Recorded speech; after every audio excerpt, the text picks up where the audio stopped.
into the ocean. They just outdistance any other threat. And this threat is not turning off. It's been increasing in a nonlinear way over the last 180 years. The second big stress associated with all this carbon is ocean acidification. About 30% of all of that carbon we've poured into the atmosphere has absorbed into the upper layer of the ocean.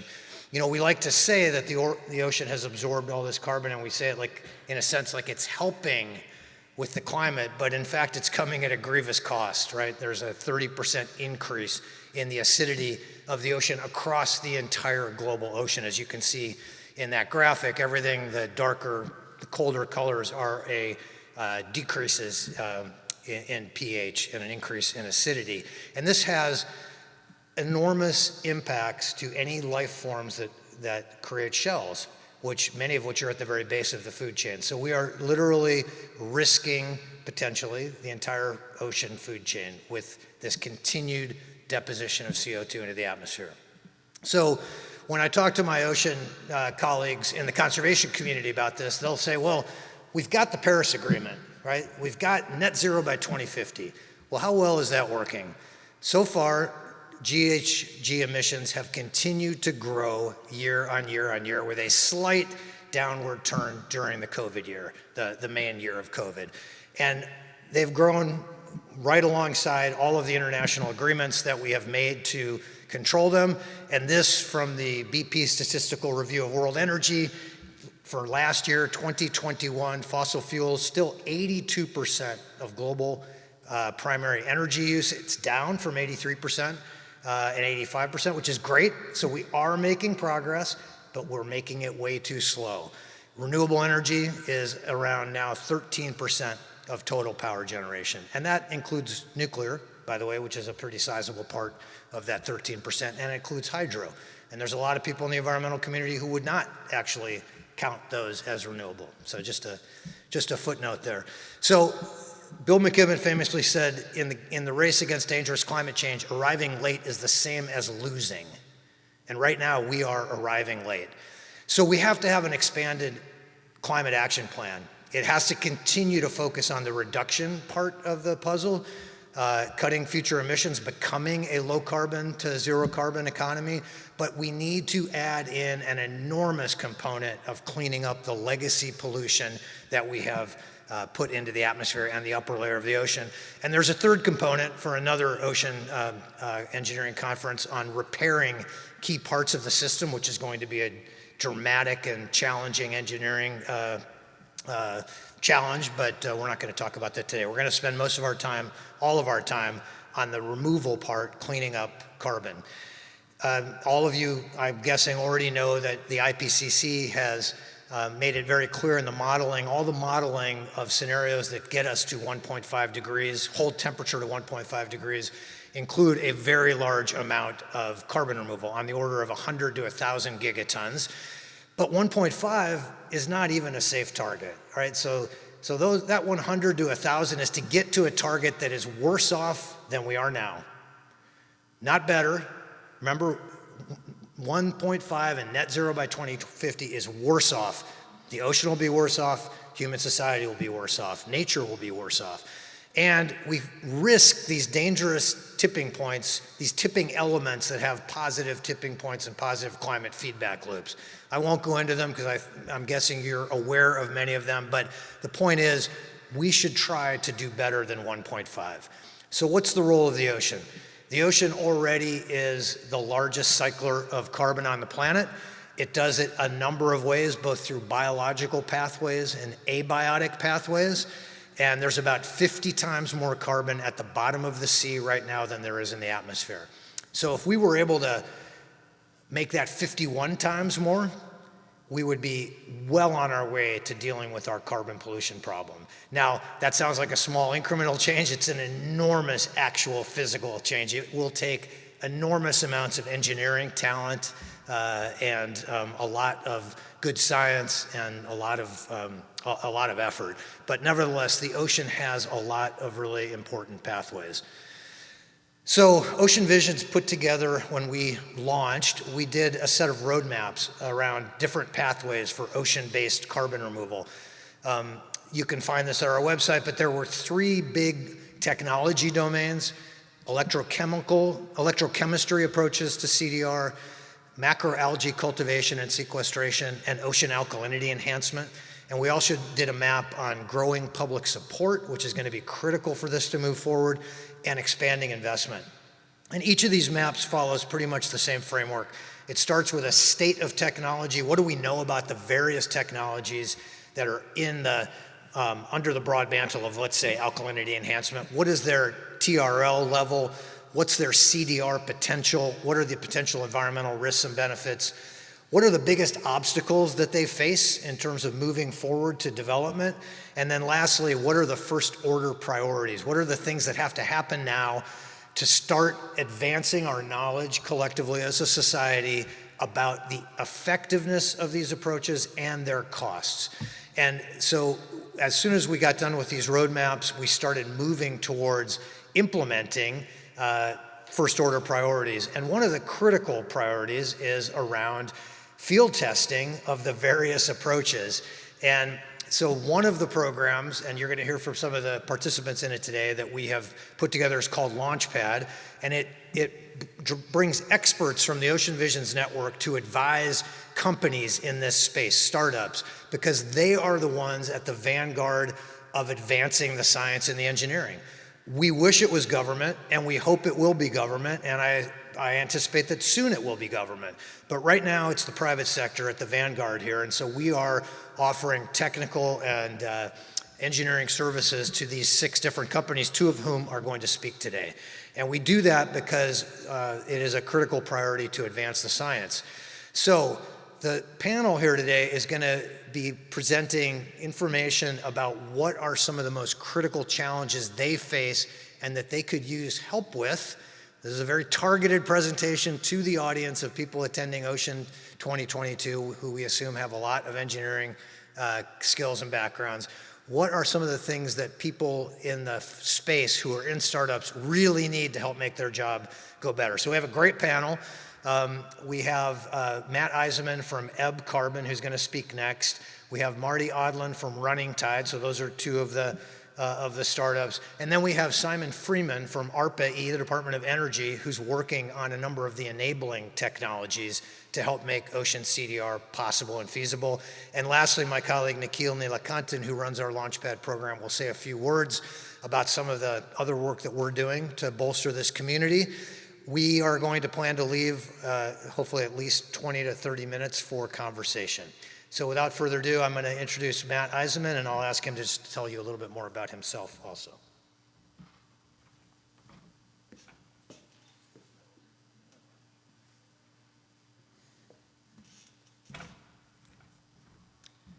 Thanks, Brad. I'm Matt Eisenman, CTO and co-founder of Ebb Carbon, and also a professor at Stony Brook University in New York. Ebb Carbon is in the taxonomy Brad showed. So Ebb Carbon is using electrochemistry really to speed up Earth's natural process of how the oceans naturally regulate carbon dioxide in the atmosphere. So it's always nice to go after Brad. I don't really have to spend too much time on this slide. I think we all know that climate change is really an economic and environmental threat, and it's really a national security threat as well. And we're already starting to see a lot of those effects.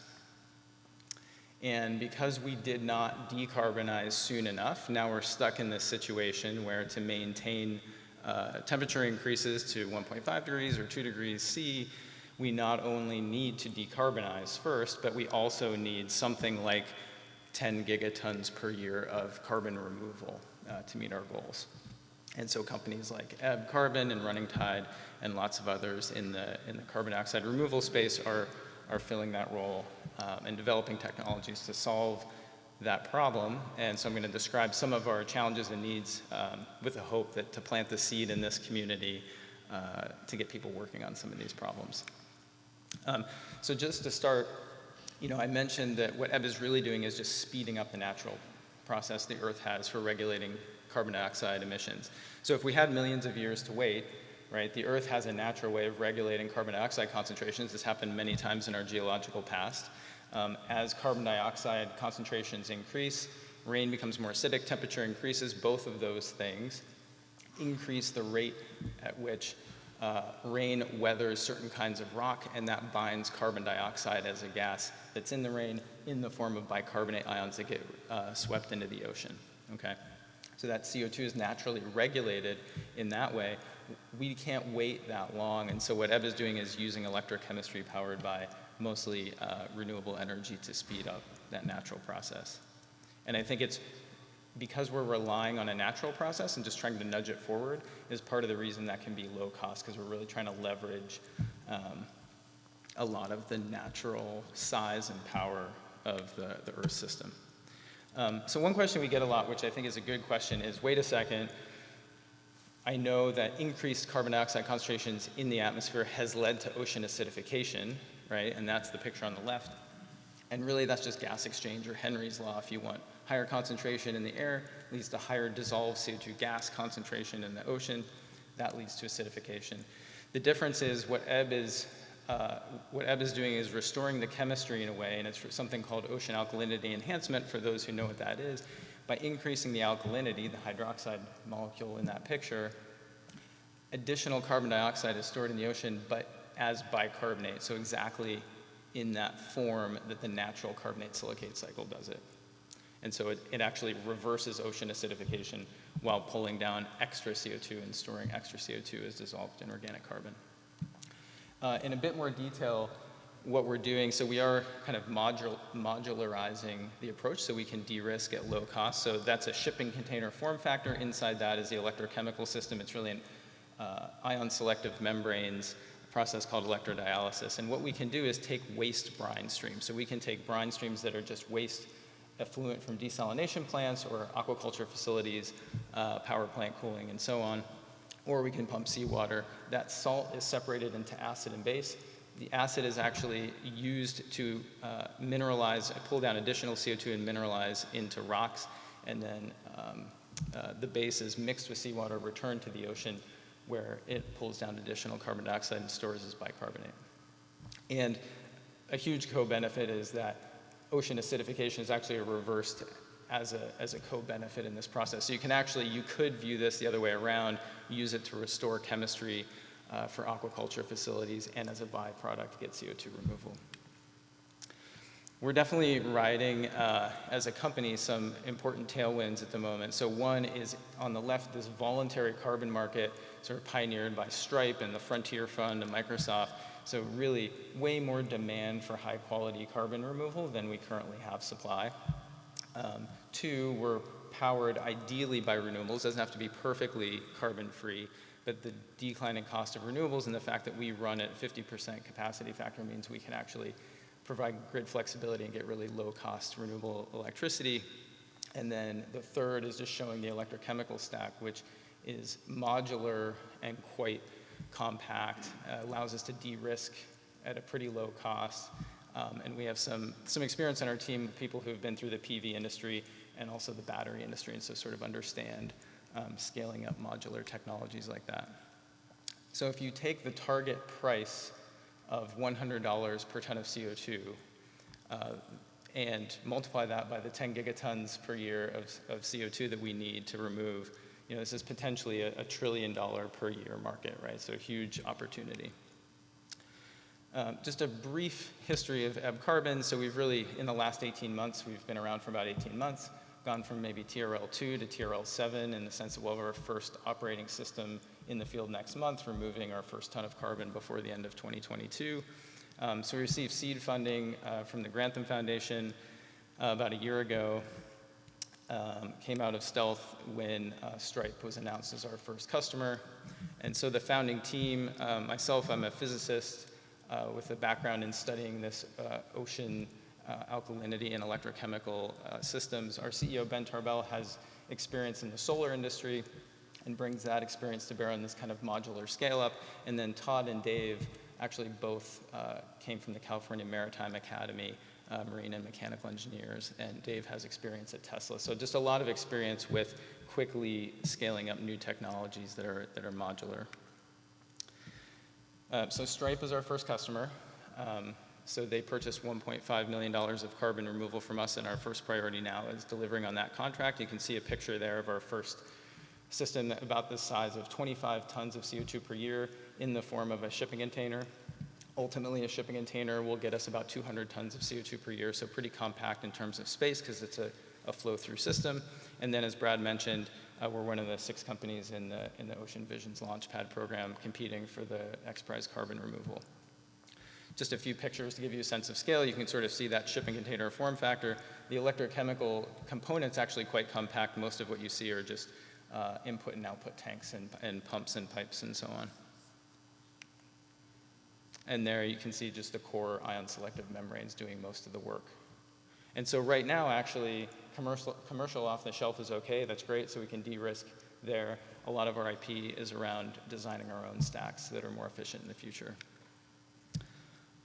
So shipping container, form factor, and where we are now, we just closed our Series A. We're about to deploy our first system in the field that has a capacity of 100 tons of CO2 per year and remove our first ton this year. And then our goal is to deploy 1,000 tons of CO2 per year capacity in 2023.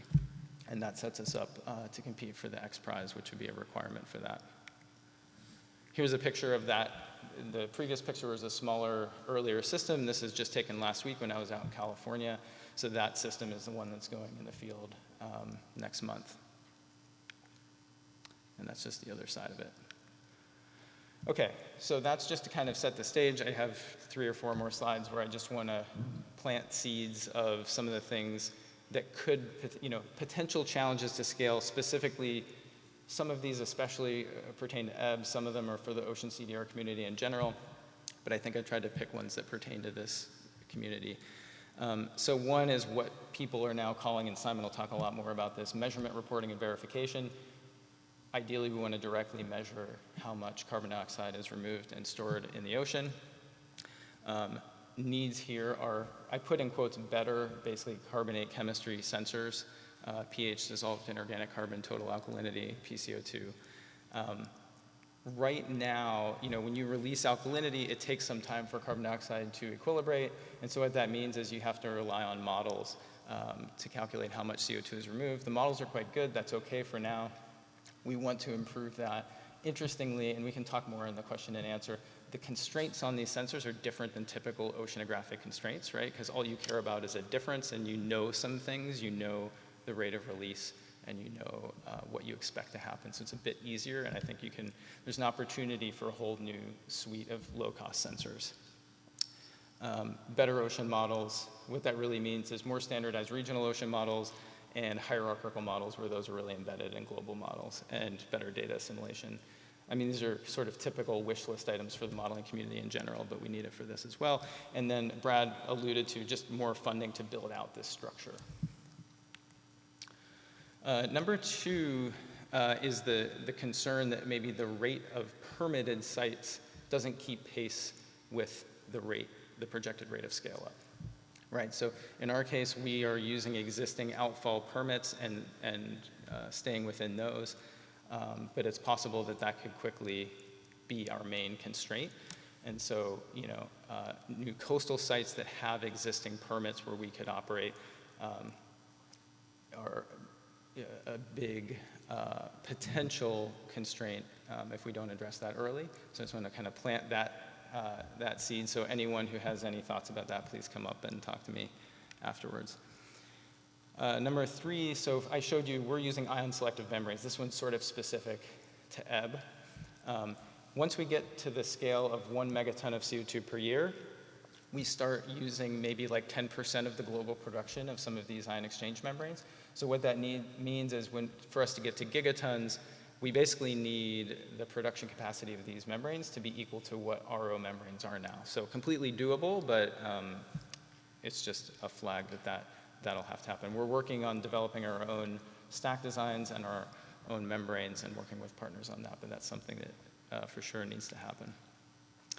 And then the other one is, this is more once we get to scale, which is if you have many of these and you're at the gigaton CO2 per year scale, you have outfalls that may be near each other, and you really have to think about the dispersion and how those regions interact so that you can model ahead of time the best and optimal placement. So thinking about those things, I think, is something some people in this room probably know how to do quite well. Great. I think we'll do questions in the breakout in the panel, and I think Marty from Running Tide is next.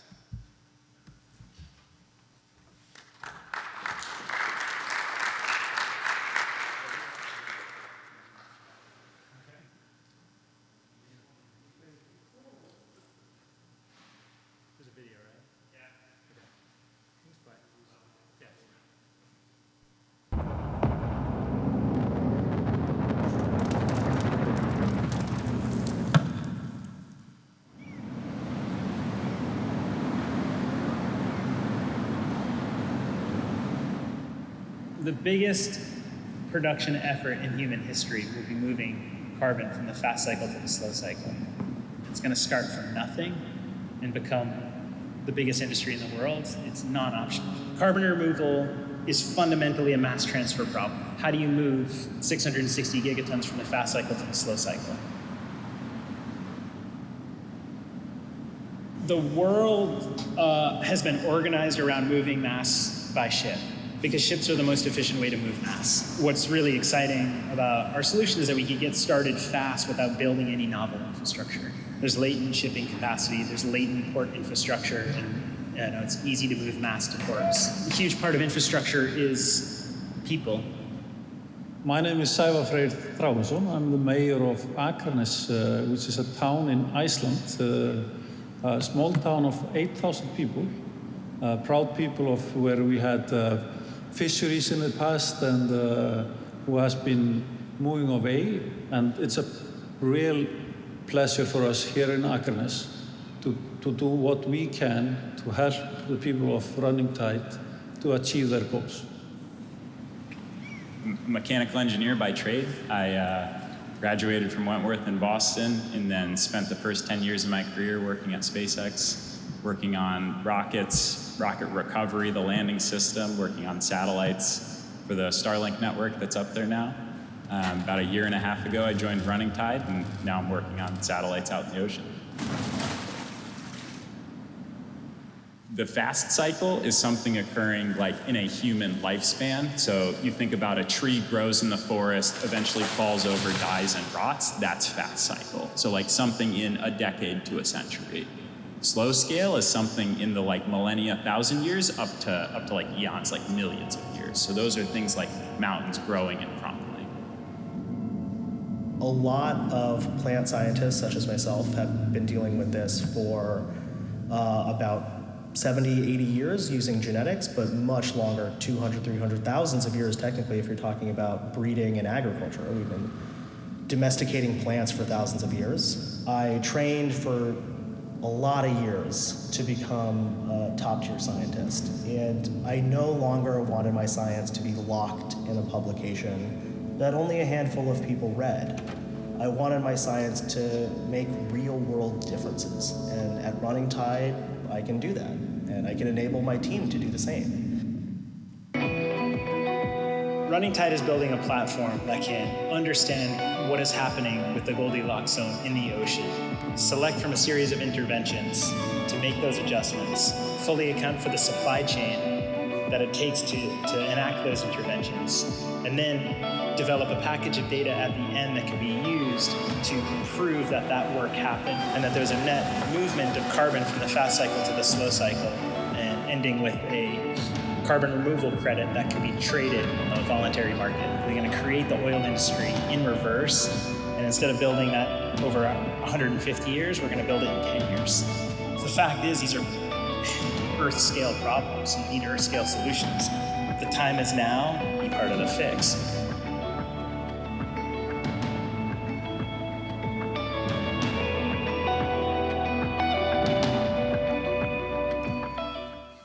Okay.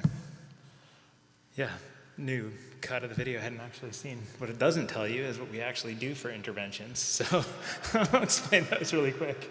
So there's 3 pathways that we use to remove carbon, to move carbon from the fast cycle to the slow cycle. First is terrestrial biomass sinking. So we form up some buoys out of whatever terrestrial biomass we have available to us. It could be agricultural waste or forestry waste, et cetera. Make that into a buoy. We coat it with an alkaline generating material. Could be limestone, olivine, etc., basalt or whatever. Then we seed that with kelp spores and drop it off in the ocean. Floats around in the ocean for a little bit. The coating on the buoy wears off, generating alkalinity through a different process than ebb carbon, but similar outcome. And then kelp grows, accumulates dissolved oxygen from the water, and then the buoy infiltrates with water, switches from positive buoyancy to negative buoyancy, and drags it down into the depths of the ocean. If we get it below the thermocline, we can get about 1,000 years of permanence or 1,000 years of opportunity for it to sediment and become essentially oil millions of years from now. There's two key things that we have to do to make this technology work, or to make carbon removal work. First, we have to move a lot of mass. No matter what, all carbon removal technologies involve moving mass, and the question is, how efficient can you possibly get at moving that mass?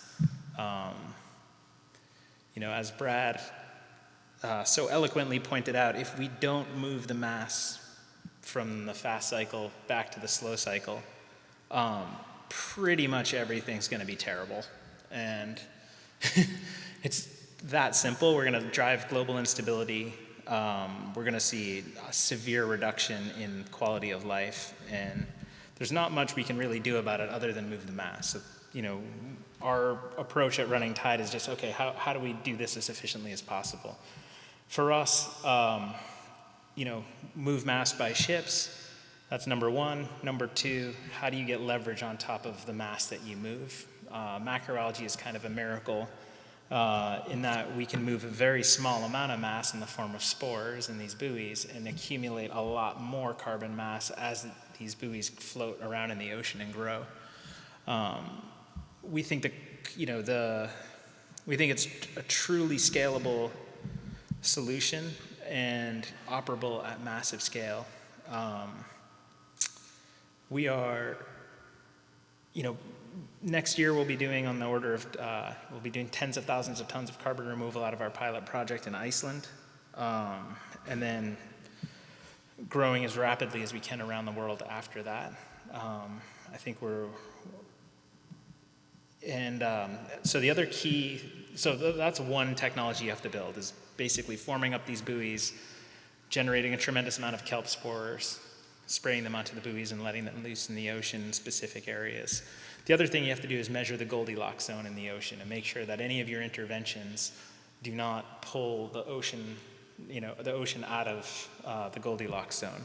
The Goldilocks zone is, for any form of life, you have different parameters that work. You can, for phytoplankton, there's a band of pH that works, and as Matt referenced, you add too much alkalinity and it's just as bad as too much acidity, right? You can deplete the ocean of trace minerals necessary for life. So it's really important for us to develop the tools and sensors and diagnostic systems to be able to measure that Goldilocks zone, so we can tune our interventions to keep the ocean in the Goldilocks zone. So for the purposes of this conference, I think that the Goldilocks zone is kind of the more compelling challenge. Is like, how do you measure that? And what tools you have to measure that? How accurately can you measure that? How accurately can you create a proof of work that shows that the intervention that you enacted yielded a net movement of carbon from the fast cycle to the slow cycle? So I think that it's going to require a range of sensor systems. Like at Running Tide, we have, I think, 6 different kind of ocean buoys under development that kind of measure different parameters in a different set of ways. It's really exciting to be in the room next door and to see kind of the applicability of a bunch of different sensor systems getting developed over there, and diagnostic engines, if you will, or that could carry a variety of sensor payloads. I think all of those are going to be needed a huge range of them are going to be needed to integrate into this system. The other, the previous discussion was about creating a digital twin of the ocean, and I think that's another layer needed. That's part of that diagnostics engine, is to make sure that we're targeting the areas in the ocean that are capable or best suited towards these types of carbon removal activities, leveraging biology and chemistry. So I think that there's a huge opportunity for the companies in the next room to become part of this industry. And this industry is, there's nothing else in the world that is gonna, I actually think it's like the highest leverage industry. If your goal in life, and as you know, most people should be, if your goal in life is to leave the world a better place and you found it, like this is the industry to do that, because all concerns we have about the ocean, all concerns we have over stability on land, political stability, et cetera, it all boils down to this climate crisis. And you know, I think that, well, you know, hopefully through this discussion and other discussions, we can, you know, encourage people to get involved and, you know, find the business opportunities and find the leverage points for all of us to be able to develop these technologies so we can get this job done as fast as possible. Thanks.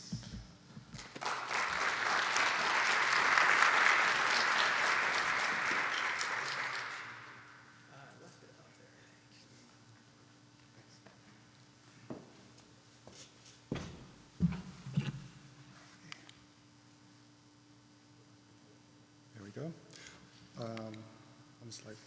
Go on back. Great. Okay. Thanks a lot. All right. Thanks, Marty. So my name's Simon Freeman. I'm a program director at ARPA-E. That's the Advanced Research Projects Agency for Energy. We're part of the Department of Energy, but like DARPA, ARPA-E was formed to look at investing in transformative technologies for energy this time, high risk, high reward things that could truly be transformative. So we have an interest in marine CDR, but more specifically in the measurement, reporting, and validation.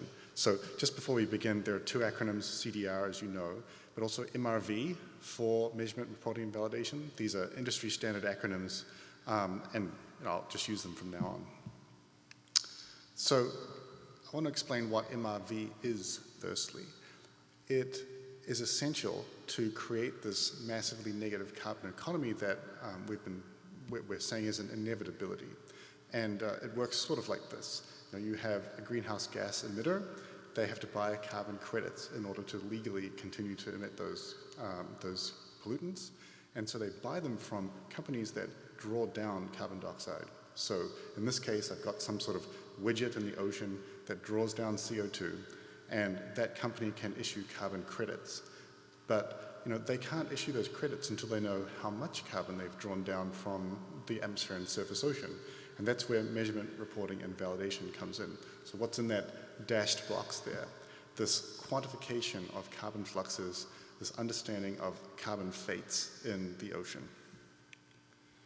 And MRV matters, frankly, because without it, you can't value the CDR industry. This is a plot from a McKinsey report on the voluntary carbon markets and their potential, and this was issued last year, where basically they say by 2030, the practical potential of the entire voluntary market is roughly 8 to 12 gigatons of carbon sequestered per year. And that's built up of the rectangles on the left side. You've got avoided nature losses, nature-based sequestration, technology-based removal, and these ocean CDR technologies exist in those spaces. But the kicker here is on the right side, in that green rectangle there. They suggest that 1 to 5 gigatons has the potential to be sequestered using today's technology, and we're missing out on 3 to 7 gigatons worth of this practical potential. And they state the reason as mobilization challenges. And what do they mean by that? Well, they're talking about things like the risk of reversal. We don't know how permanent the carbon is that's stored either geologically or in the deep ocean or what have you.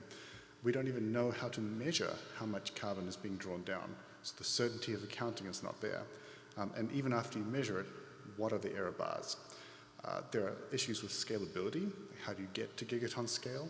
And also, how willing are financial institutions to issue loans on something that we can't quantify the value of?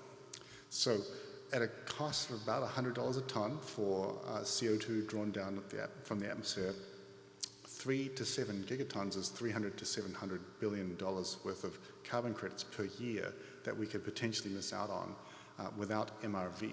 MRV is specifically there to reduce those mobilization challenges. So thinking about this in the ocean space, what are the challenges to MRV today? And we've kind of just approximately put things on this chart here. On the horizontal axis, you have a time scale. It's logarithmic. On the vertical axis, there's spatial scale. And again, that's also logarithmic. So given that things are very approximate, we're just spitballing here.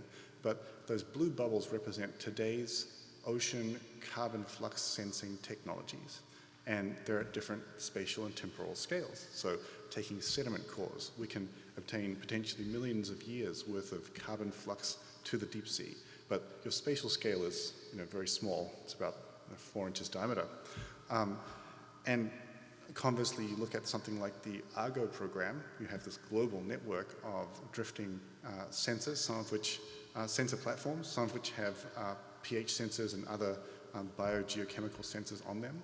So we're sensing at very large scales for very long times, but the resolution isn't there. So one Argo float every 500 kilometers or so in some places. So we have a number of solutions, none of which really address this middle area, which we call the white space, and which is conveniently where marine carbon dioxide processes lie. So how are we able to, how can we start quantifying the impact of marine carbon dioxide removal unless we have new technologies? So broadly thinking about what we need, I've categorized these technologies into 3 groups: sensors, platforms, and models. And so I'll talk a little bit about what we need out of each group. So today, when we look at sensing of carbon parameters in the deep ocean, the sensors that we have are generally systems that are point measurements. So for example, take this CO2 Pro on the right. It brings in a small volume of seawater. It conducts infrared spectroscopy on that water for a little while, and then once it's measured the partial pressure of CO2, it spits that water out, and a new volume of water is drawn in.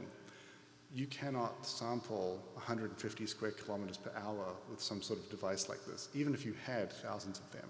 And they're not cheap per unit, right? There's an emphasis on accuracy and calibration today, and that's great. That in the middle there, you've got this guide to best practices for ocean CO2 measurements issued by NOAA and NCEI. It gives you details on how to conduct measurements so that you adhere to a globally accepted standard. So you could publish scientific papers with that data, and then nobody will question your measurements, right? So this accuracy is great, but the scale isn't there. So the grand challenges, in my view, are that we need a paradigm shift in ocean chemical sensing from systems that sense inwards to things that sense outwards. So imagine, say, sonar, but instead of sound, we're sensing carbon. I'm not saying that's possible, but that's the kind of idea that we're going for here. Secondly, we need inexpensive, regular, reliable flow ocean depth access. So oftentimes, the ultimate repository of carbon flux in the ocean is the sea floor. So if we want to quantify the carbon fates, we have to go down there as well, or at least sense down to that depth. In terms of platforms, I know there are a lot of platform vendors here today, and it's really interesting to see the innovation that's going on in that field. But for biggest impact, these carbon sensors will require transformative platforms as well. So take the example of the sail drone. I mean, there's a map of one circumnavigating Antarctica. That's great, but we need that data to be taken at depth. And that's a platform that can only really take data from surface water. Speaking of depth, there's a cutaway of a Bluefin 21 autonomous vehicle there. There are 3 components that prevent inexpensive depth capability there. The metallic pressure vessels, the syntactic foam, which is depth limited, and then you have electronic components that are not pressure compensated, or they're not pressure agnostic. So, the electronics need to be housed in a pressure container as opposed to just exposed to ambient pressure. So, advancing these technologies forward to reduce reduce reliance upon them is going to dramatically decrease the cost of depth-capable autonomous vehicles. And the last thing when it comes to cost as well is this economies of scale paradigm. So today, autonomous vehicles are built in a lab or a manufacturing facility like the one on the lower left. You have highly trained technicians building things that are often bespoke, a lot of CNC machining, etc. We need to go from a paradigm like that to one like the one on the right, where you have a highly automated, scaled production mechanism, where things are designed from the ground up to leverage economies of scale. And that doesn't really happen with a lot of ocean data collection platforms today. The last technical area that I think we need is in the modeling realm. So whichever way you think of it, a mature MRV system for a scaled CDR industry is going to be conducted largely through modeling of real CDR approaches. This is just like we predict weather today. You know, we have a very accurate model that's been honed over time, so we can obtain these accurate tracks of where hurricanes would go, and occasionally we'll send a C-130 into a hurricane just to validate that the models are still accurate. This is the paradigm that I think we need to follow with marine CDR MRV, where the accuracy is going to be paramount there. It reduces uncertainty and expedites growth, because as you reduce the error bars surrounding the amount of carbon that's quantified, folks are going to want to invest more in your technology. They're going to have a more quantifiable idea of how much the technology is worth. And you know, by producing these next generation sensors that I spoke of, these things that could potentially collect data in a volumetric manner, that opens the door to very, very large data sets. And these data sets are required for modern machine learning, AI-based algorithms and models that are far more accurate than what we used to have. Now, you know, I have limited experience in this realm, but I do know that the large data sets for training matter. You know, we don't yet have a few-shot learning algorithm that can reliably train and produce an effective result from just a few examples. You have to have millions and millions of data points. And this is something that we have for satellite remote sensing, but not for undersea sensing beyond the first optical depth, for example. And I talked about this precedent in weather forecasting. There's a plot on the right here from the European Center for Medium-Range Weather Forecasting. This is a historical plot of anomaly correlation coefficient, so how well a climate model parameter tracks reality. And I think the middle of the plot is around 2000, and that spans about 30 years, that diagram. But you can see that there has been a dramatic increase in correlation coefficient, so a dramatic increase in accuracy, and also this reduction in variance that really sort of occurred around 2000. And this was because of major improvements, mainly to do with satellite data and improved models that came out of that as a result. So this is a precedent that we can take in increasing the sort of technology readiness level of next generation measurement reporting and validation. So just a high level idea of how we get there. You know, I want to emphasize again this idea of remote sensing. And by that I don't mean satellite remote sensing, something where you have a sensor that is not co-located with the volume of water that you're characterizing. That at a fundamental level allows you to perform volumetric analysis, whether it's a meter or a kilometer, right? You're still collecting a far larger data set than a single point sensor. So this paradigm of going from point to swath sensing platforms and sensors is going to really transform this ability to perform MRV at scale. And then that in turn is going to provide these very large data sets that will enable iterative carbon dioxide removal and MRV model development. So today's paradigms, you have a research vessel, you have these point sensors, a full wet chemistry assay on a ship. Tomorrow, going to sensing paradigms that include electromagnetic, optical, and acoustic, say, the enablement of collecting vast data sets that can drive these data-driven model development efforts. So that concludes the technical part of the talk. I just want to address one question about why discuss CDR here. Now, I know a lot of folks from the Navy at IEEE Oceans typically. And this is, in my former career, I worked as an oceanographer for the Navy.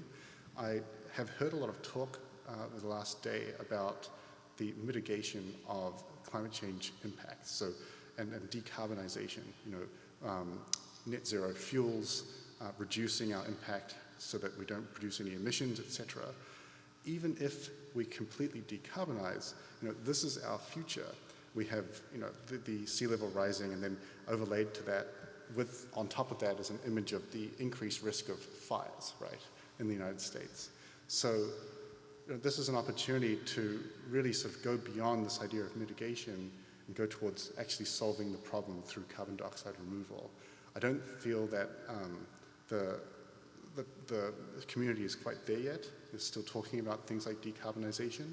That's still valid, but another piece of that is going to be this dramatic reduction in atmospheric and surface ocean carbon that's going to happen in the next 50 to 100 years. And thanks very much. I'm from ARPA-E. We're always looking to support new and transformative ideas in the energy, climate, and emissions space. If you have anything to discuss with me like that, please get in touch. Thanks.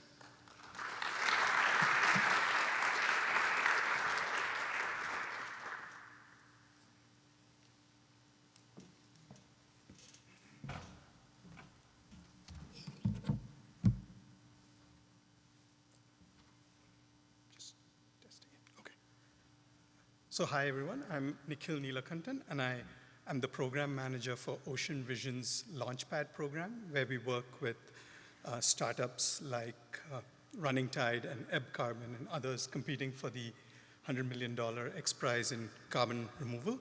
And we leverage our network to connect these startups with experts in areas like ocean science and engineering to help accelerate their technological development as well as their scientific understanding.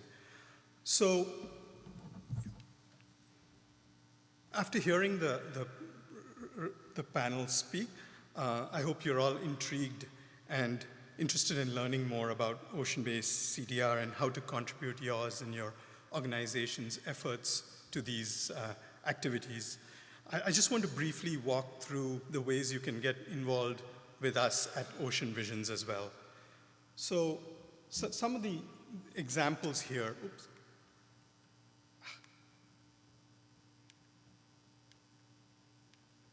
Yeah.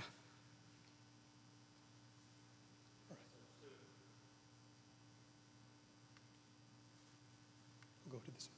So these are some of the examples. Brad had mentioned the roadmaps, which were our first product where we laid out the knowledge base on ocean-based CDR, what are some of the knowledge gaps and first order priorities. And these were built through a community effort driven by Ocean Visions. And so these are the kind of efforts that we'd encourage you to participate in. Launchpad, I've mentioned again, relies on experts to help kind of fill the gaps in the needs for our partners. The third one that I have here is an Ocean Alkalinity Enhancement Research Award that was funded by Additional Ventures, a philanthropic fund. And perhaps more relevant to this group, this included an engineering award that is granted to folks who are advancing the engineering needs around ocean alkalinity enhancement. And these include things like sensors, better ways to deploy the alkalinity, and so on. Here, in addition to participating, we had experts help with evaluating the proposals. And finally, I just wanted to call out a report that we just released last week around the research framework into the sinking of macroalgae, which was also a community effort. So some ways you can join us here you can join a growing community of scientists, practitioners, and others at community.oceanvisions.org. And here you can meet others who are also interested in ocean-based CDR, look at projects and organizations working on addressing these critical priorities. You can join the Ocean Visions Solution Expert Network. It's where we will then depending on your expertise, we will call on you if you are interested in working on some of the programs that we have coming up. And we also have, I just wanted to call out finally the Ocean Vision Summit in Atlanta from April 4th to 6th, 2023. We are looking here at solutions that are addressing the ocean climate nexus, including ocean-based CDR, decarbonization, adaptation, and others. So if you have interesting proposals, please do submit that. The abstracts are due on October 26th. And if you have technologies that may be suitable for accelerating ocean-based CDR, please reach out to us if you're interested in exhibiting at the summit as well. And all this information is at oceanvisions.org/resources, or you can reach out to me at nikhil@oceanvisions.org. Thank you.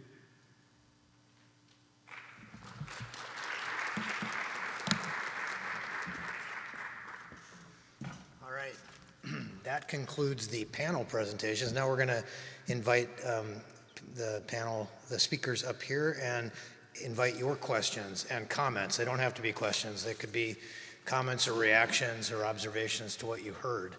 I'm going to sit over here.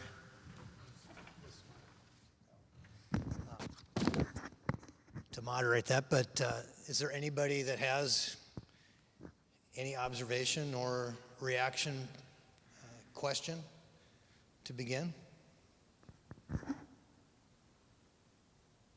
Hi, can I just go? Oh, I'm sorry. Couldn't quite see you back there. Yes, of course. Hi, I'm Veronica Lance. I'm with NOAA.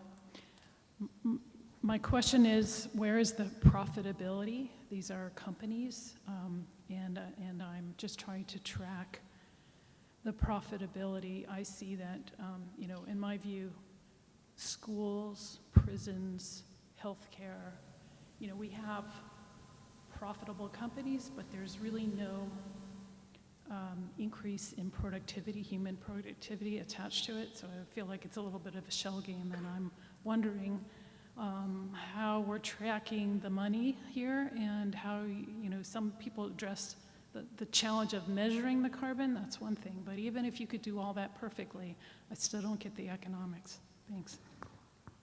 So just to try to understand the question,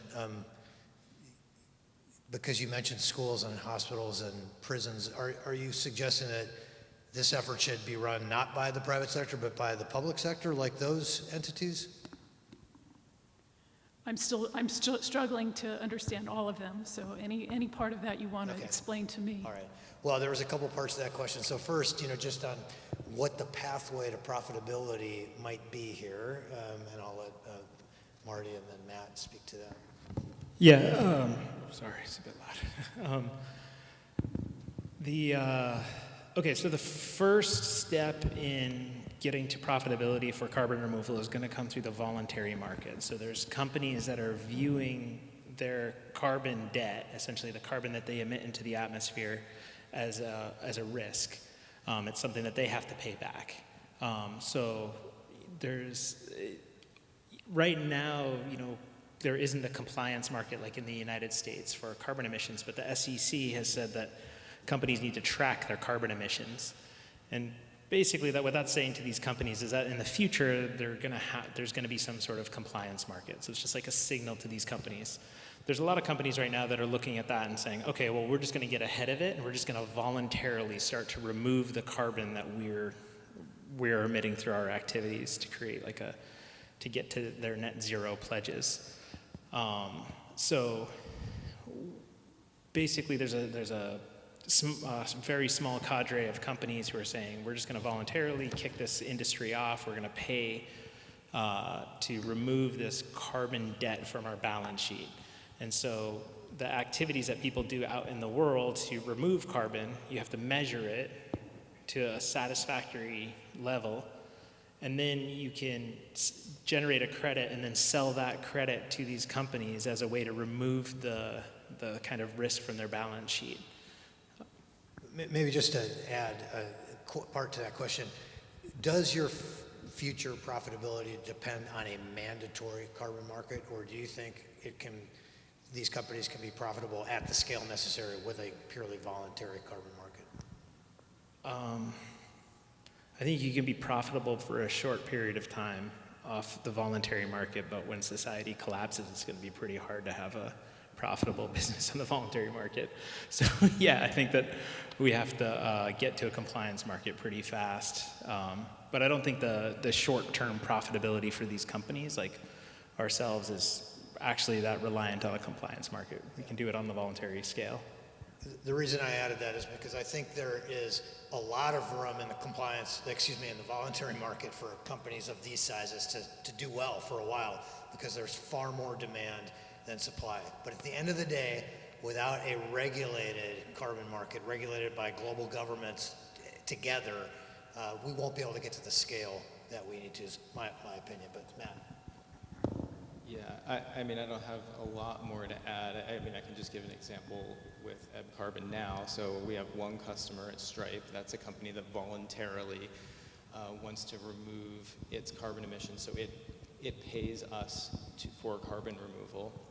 So we have a contract with them to do that. So directly to your question, if we can do that for less than they're paying us, then we're profitable. And then to this question of scale, yeah, I mean, that will last for some number of years, and then when we want to get to many gigatons per year, probably that needs to shift to a compliance market just to get to that scale. And one more thing, there are companies now that are making commitments to being carbon negative, right? Microsoft being the industry leading example of a company that has made a commitment to clean up its entire carbon footprint since its inception of scope 1, 2, and 3 emissions. I believe it includes scope 3 emissions. And so that has to become much more prevalent in society for our ability to actually clean up the massive amount of carbon that we need to. If we just talk about offsets, we don't even use the word offsets at Ocean Visions. It's not what we're talking about. We're talking about cleaning up the mess, which means going negative over time, which means there's going to have to be a pretty strong market for it. So. Yeah, I was just going to mention there's enormous value to society from CDR, which is cleaning up the mess. And it's, we're living on borrowed time at the moment, so we're really paying back this loan in effect. And just to comment on the voluntary versus compliance markets, right now I think in the European market, voluntary carbon is worth about $8 a ton, and voluntary carbon credits. Compliance carbon credits are worth about $75 a ton. There's an order of magnitude increase in value. And we see something like that happening in the United States in the future. What's the difference? It's the certifiability. So the quality of the credit matters. And by quality, I mean, when you buy a ton of carbon offset, if it's low quality, you don't really know for sure if that ton has actually been sequestered. If it's high quality, you know for sure. And the difference there is the MRV component. How accurately were you able to quantify that? And so that, I think, is really important to increasing the amount of value, increasing the profitability, and dramatically increasing the market size. Any others, please? A question about MRV. Just wondering about what you could comment on the difference in spatial or temporal, any resolution that we have currently with either measurements or models with what we need. And is there a difference between what we need for sort of planning and targeting CDR activities versus the certification or the measuring a specific offset or a specific activity? I'll let Simon. Sure, thanks. So it's early days yet in the sort of scaled MRV world. And just to simplify things, let's look at ocean carbon parameters. So once the carbon has entered the ocean, you have to follow that carbon down to the seafloor or some deep ocean repository where it will stay down there for 1,000 years or more. Tracking those parameters, I mean, we can theoretically do it today, but to do it at scale would be so expensive and so sort of time-consuming and still you would leave a lot to the imagination in terms of permanence. Some of these carbon processes may not permanently capture the carbon for many decades after it's been injected into the ocean. So there are a lot of challenges here with developing these technologies. But in a way, you can look to other methods of ocean sensing. And there are some modern, large-scale systems that survey the ocean pretty effectively. They use wave-based methods. So acoustics is one. Marine mammal monitoring is something that happens over millions of square kilometers and could happen very quickly, just depending on how the data is transmitted from your receiver. So could we go to a system like that? And the critical technology to develop there is the front end. How do you collect carbon parameter information in a volumetric way? So I think that's a key challenge that at least ARPA-E identifies as something sufficiently hard enough, yet sufficiently transformative enough if we can solve that challenge to really enable a huge CDR industry. Brad, can I just jump in too? So with a specific example in our case, so we ran a regional ocean model with partners at NOAA. And the exercise was basically to think about, imagine something like approximately a 1 megaton CO2 per year alkalinity release in the Bering Sea. And so what happens is, you release the alkalinity, and the first thing that happens is you sort of shift the pH a bit, so bicarbonate sort of shifts towards carbonate, and then it's a slower reaction for CO2 in the air to equilibrate with that alkalinity in the ocean. So while that equilibration is happening, and it happens over about 2.5 months in that region of the ocean, the alkalinity plume is sort of spreading out. And so then you can ask, given the precision of current instruments, essentially how far away from the alkalinity release could we have measured before that signal goes into the natural variability? And it's something like you can directly measure about 10 to 20% of the carbon equilibration, right? So then, a rough order of magnitude is, or a rough answer is sensors that are 10 times better in that sense. I mentioned in my talk, there's one important way though that sensors are different, right? So if you think about a sensor now, you design it to say, what is the value of this parameter? What is the true value of this parameter, pH, what have you, in this region of the ocean? In these examples, if you have sort of a network of low-cost sensors, it's a different question because first of all, you baseline, and then you have a known alkalinity release at a known location and a model that predicts what should happen in the presence of equilibration. And so the question is then, given the data my sensor network has detected relative to baseline, and given the known alkalinity release and the model, what is the probability that data could have occurred without CO2 equilibration, right? So that's an easier question to answer. And I think it gets to Simon's point that it's not just the sensors, but the networks. You have to think about the whole platform together. Yeah, and this mention of probability is really important. I mean, how's weather predicted today, right? It's probabilistic. And that's the model that we see because, we can't hope to have millions of weather sensors out there, right? That uncertainty, there's still going to be error bars there. Sometimes the weather forecast is wrong, but on average it's right.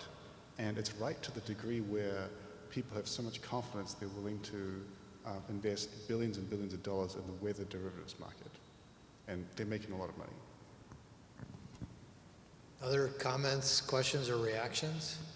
Yes, sir. Hello, Alan Lunardi, Integrated Systems Solutions in the NOP Program Office. I thank you for your question because it really touched upon some of the things that I wanted to talk about. But one of the questions I have, and you mentioned the use of digital twins, and we're talking about modeling, and we're talking about the scale of those observations that are going to be needed to fine-tune those models, to turn the algorithms into things that are realistic. The weather community, it took them 100 years to get to where we are today, and there were some seminal events that got us there. World War II, high-performance computing, and satellites. The question I have is what seminal events need to happen now to really get the chemistry and the biology correct in the models? Well, that's an easy question.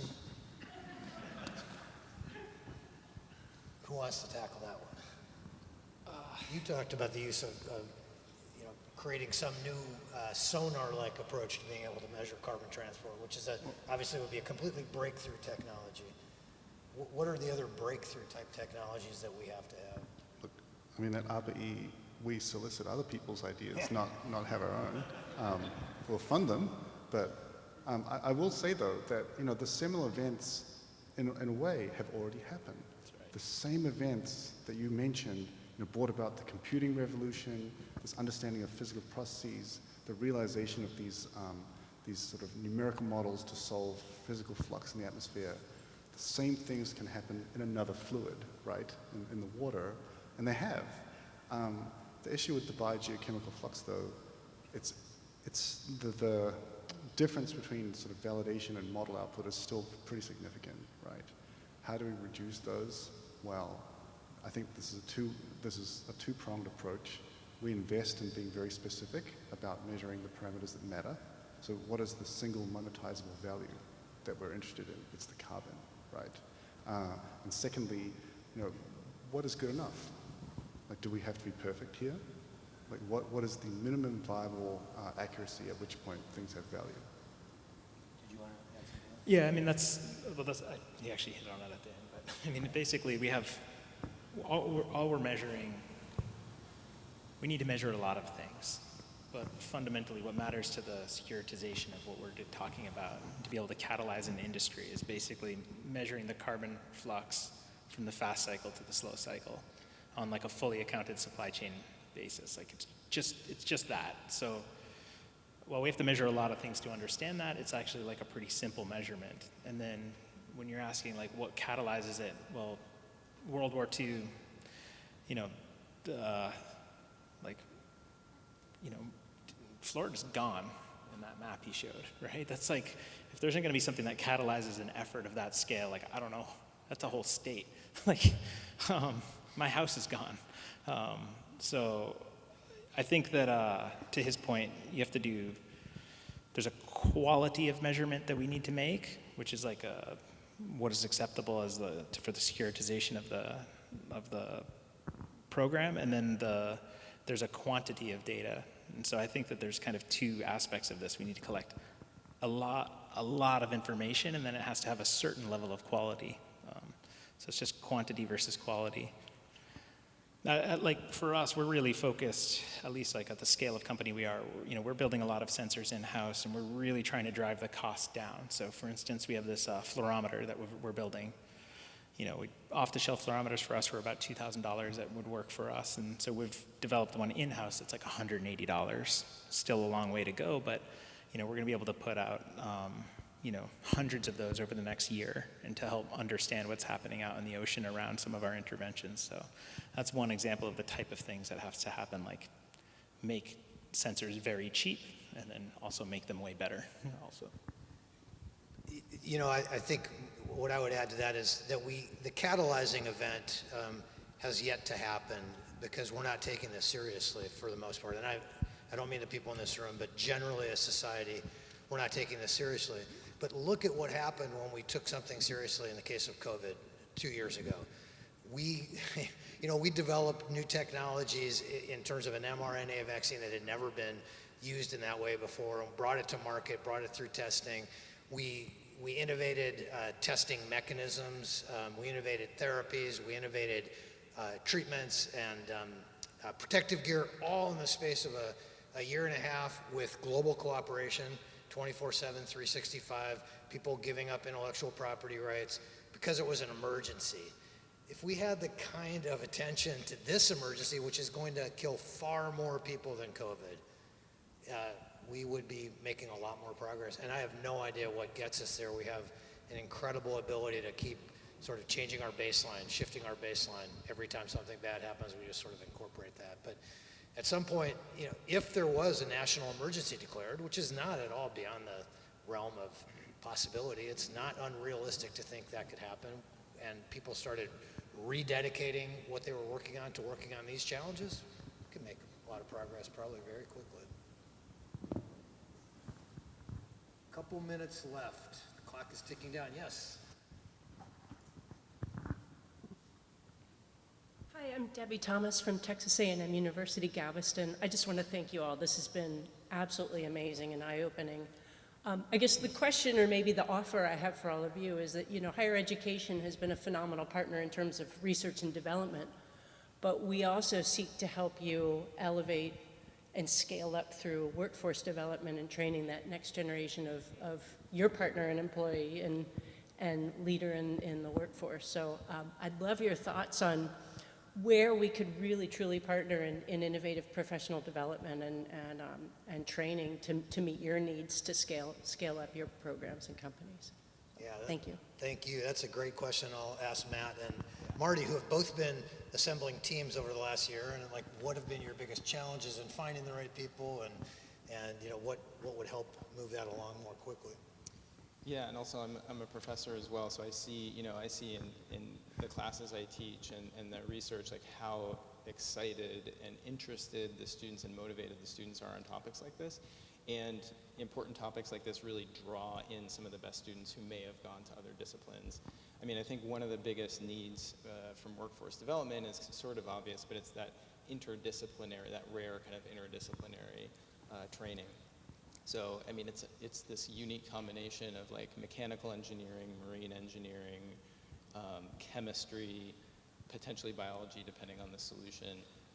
So I think we're starting to see already, but like some interdisciplinary programs sort of focused on not just ocean CDR, but carbon dioxide removal that sort of leverage the Earth system in general. So I think, I mean, interdisciplinary programs like that, and also sort of the standard, like, you want to attract really the best and brightest, and so the more sort of prestigious fellowships that can be funded in these specific areas to sort of get the next generation pipeline in there, I think would be helpful. Yeah, that was fantastic. So I'm not going to repeat what he said because we're running out of time. I will say that just like we need all these, we need technical people, but we need people that are comfortable operating in a production environment. The scale of this challenge is mind-melting. It is so big, and we need to be operating at scales that have only been touched by a few industries in the world, like oil and gas. And so we need to, in addition to all these like hard technical skills and cross-disciplinary skills, we need we're not going to solve the biggest production challenge in human history without people who are really good at production. So I would just add, like, that's a plus to what he said. Yeah. And I would add, for me, the biggest thing we need is to make this a thing. We need to make CDR and climate cleanup and climate recovery and repair a thing that people identify ways that they can apply their interests, because we need sociologists and lawyers and economists also. Yeah. But there's no, you know, up until recently, this has been a dead-end career or a career killer. You know, as a scientist, if you started working on this, you didn't get any cred. You didn't get any real props, and we've got to change that. Like, this has got to be one of the areas that really is sexy, important, urgent, needed. So we are now out of time. But thank you so much for coming. Thank you for your attention. We're going to be up here for a little while if anybody wants to talk more. Some of us may be going to the reception. So, but you know, we really do invite you, as you think about ways that you might be able to get involved in this work with any of us directly or indirectly. We welcome that. We came to this conference specifically at Chris's invitation because we really, at least some of us, maybe some more than others, don't have as much nexus with the engineering community as we do with a lot of the earth sciences, and we really want to change that. So thank you all.